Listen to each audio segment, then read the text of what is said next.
As stock car racing ventures further and further in the modern digital era, so do their brands, manufacturers, and of course the drivers. Controversy aside, DC Solar certainly played a good and a bad role in the sport, but they made one fine CAMARO ZL1 Kyle Larson 164 diecast.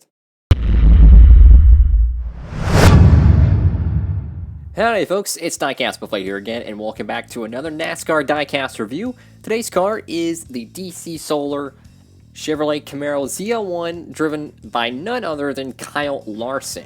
This is from 2018, as clearly DC Solar is no longer in NASCAR. So, this is a part of the Wave 8 haul that I got, and if you haven't watched the previous videos, I'll remind you that the reason why I'm reviewing a Wave 8 car in the May of 2019 is because I didn't get Wave 8 last year at all. Wave 7 or Wave 8 was completely missing from my store, and I was unable to get it, so I was able to pick these up the other day. So here's the Kyle Larson DC Solar little stock photo here, Wave 8, as you can see.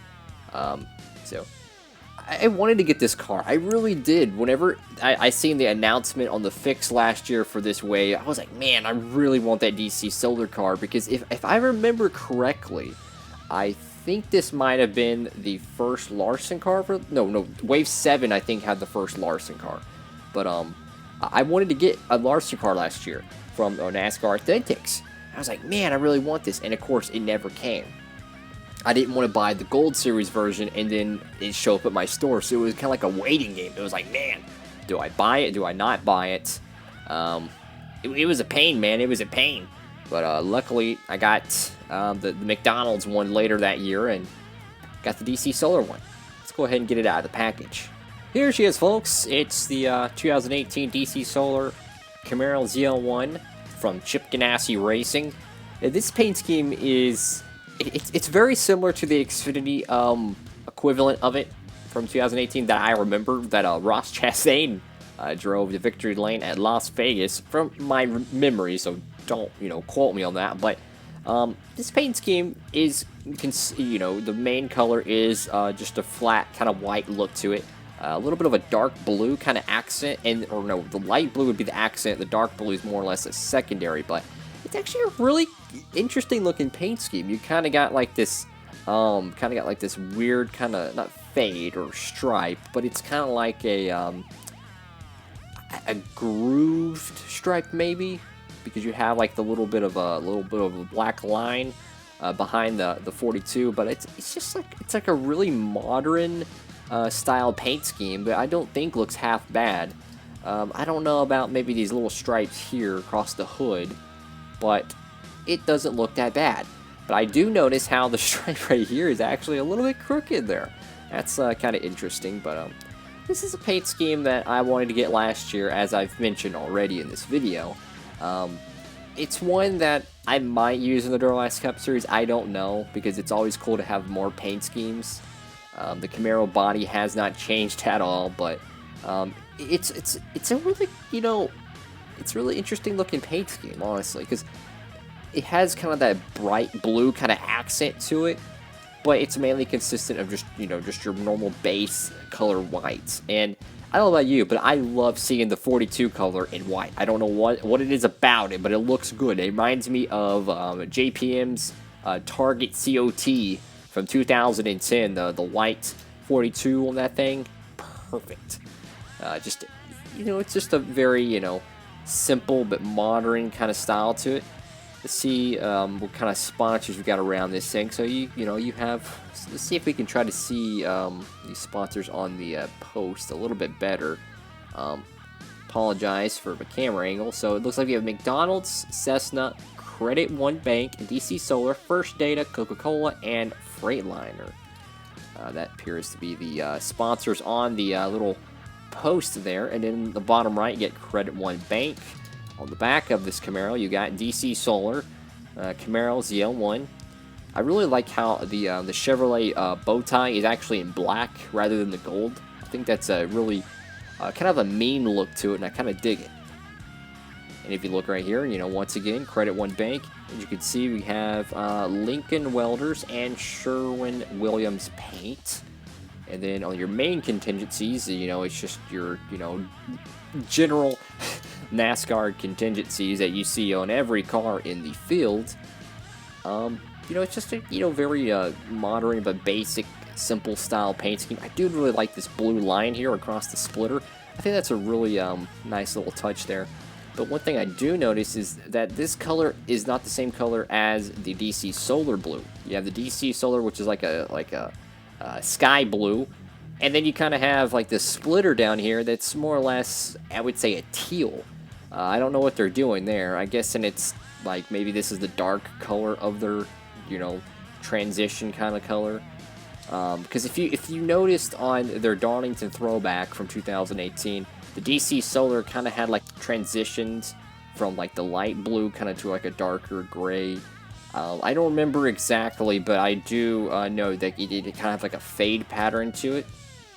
It was all right looking, but that might be the reason why we see a light blue here in a kind of a, I wouldn't say dark, but a more potent teal blue here. All around the car, though, I don't really see any big flaws with it, to be honest. It's a pretty well job on Lionel for getting this one out. The overall texture of the paint, however, is more or less like a semi-gloss. Like, it don't feel like a matte kind of style finish like the McDonald's car and the, what is it, the gear wrench car for Jamie McMurray. But it doesn't have like a super gloss finish to it as well. I don't know why. It's like a really weird in between kind of texture to it. So I would probably say it's more or less a semi-gloss. Definitely an interesting look though to it. It's not super glossy, but it's not like kind of that dry matte feel to it. It does feel like it has a little bit more shine than the McDonald's, I think, Wave 11 Camaro. And I think that's, you know, a different touch to it. Get kind of like a weird white line here. That's not supposed to be there, right? Right above the left side, you know, the driver window. That you kind of see like this really weird, I guess you could say decal tear, perhaps there. Just a random white line right there. It's kind of weird. You look on the right side, and we don't see that there. So that is the issue on Lionel. Once again, inconsistent quality is a very common thing with them. For whatever reason, they can just never get it right when it comes to quality. Meanwhile, Winter Circle can make 10 times more, yet they have, I would say, next to none on their issues because they actually pull the ones off their assembly line that actually have issues. So, gotta love that, how there's no competition in the diecast market, so you pretty much just have one company holding all the cards. But overall, this is a pretty good looking paint scheme. I think they could have done a little bit better on the roof of the car though, like right around this area. I feel like it's a little bit, I don't know, it just kind of looks weird having just like a random little skinny line here and a skinny line here, and then you have like this really nice side design here, because like if you look at the car from like that perspective, that actually looks really good. Like that looks really good, but something's kind of missing on the top of the car. I don't know, maybe they could have went with an all, you know, like white roof maybe, or maybe they could have added a little bit more design.